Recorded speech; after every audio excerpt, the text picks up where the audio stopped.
大家好，又係我是咩樹啊！咁喺度祝大家新年快樂先啦，因為今日咧係2026年嘅1月1號元旦日啊！咁話說琴日啦，12月31號除夕夜咧，咁啊《尋秦記》咧終於率先上映啊，係馬來西亞、香港都同步上映啊！咁啊兩地嘅粉絲都好期待。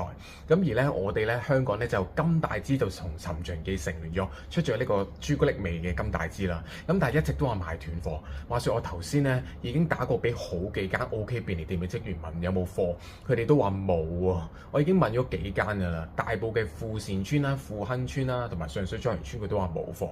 咁我依家咧問到最後一間，問到我有冇就算㗎啦。咁我諗住最後尾咧揾埋上水嘅清河村，因為清河村咧個位置都比較夾夾地啊。咁就算不過當然都冇得好講。其實富亨村個位都夾夾地，佢都話賣晒。個職員就同我講話，每日咧可能翻20幾盒，咁但係一翻就賣晒㗎啦。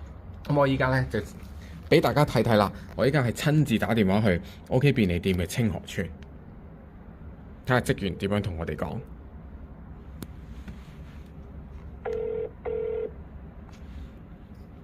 咦，頭先幾間都好快有人聽㗎喎，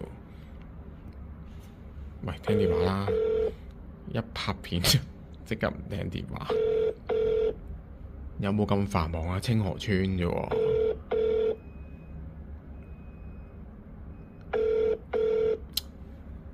喂，富善、富亨、彩園都有人聽，佢冇人聽，佢唔係要我詐騙電話啊嘛？唉，冇啦，一拍片佢就唔聽。依家揾另一個幸運兒，大埔超級城 OK 便利店點啊？問一問先。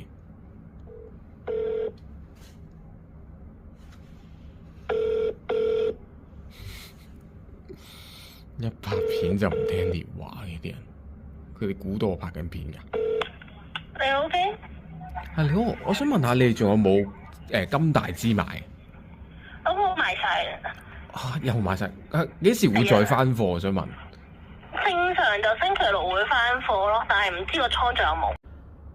我想問有冇人知，除咗一定要去四周個倉度買之外，上水大部分咧呢北區地方近近地，仲有邊度有得買？